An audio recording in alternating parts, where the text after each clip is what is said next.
La siguiente videolección va a versar sobre el arte del Renacimiento. Una nueva concepción artística se inicia en Italia en el siglo XV y alcanzará su plenitud en el siglo XVI.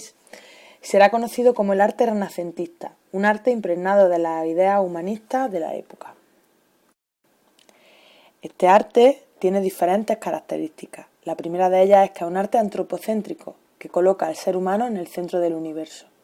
La segunda es que se inspira en la antigüedad grecorromana, tomando modelos tanto pictóricos como escultóricos o arquitectónicos. En tercer lugar, y aunque no se abandonan los temas bíblicos o religiosos, aparecen por primera vez los temas profanos, basados sobre todo en la mitología griega. En cuarto lugar, los artistas se preocupan de plasmar la belleza ideal.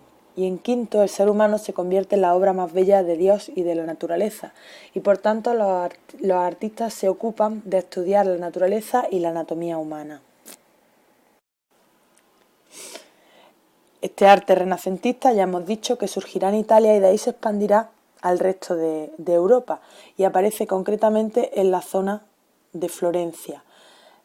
Poco después, en el siglo XVI, será la zona de Roma y los papas los que difundirán el arte renacentista. Como ya hemos dicho, el Renacimiento tiene dos etapas. La primera, que corresponde al siglo XV, es el 400 y se desarrolla en la ciudad de Florencia, teniendo como mecenas a banqueros y comerciantes ricos, como la familia Medici. Y la segunda etapa, correspondiente al siglo XVI, corresponde con el 500, en el que es Roma la ciudad más importante y serán los papas los mecenas. Como hemos dicho, existe la recuperación del arte clásico y tenemos diferentes ejemplos que demuestran esto. Por ejemplo, el David de Miguel Ángel, esculpido 2000 años después, se parece bastante al Dorífero de Polícleto. También podemos hacer esas comparaciones en las estatuas ecuestres de Marco Aurelio y la escultura ecuestre de Donatello. La Venus púdica y el detalle de la Venus de Botticelli, que como veis se tapan igual sus partes desnudas, o el detalle de la bóveda del Panteón que después representará a Masaccio en el fresco de la Trinidad. Respecto a la arquitectura, podemos ver las diferentes características en cualquiera de las iglesias romanas que tomemos, en las iglesias italianas que tomemos de esta época.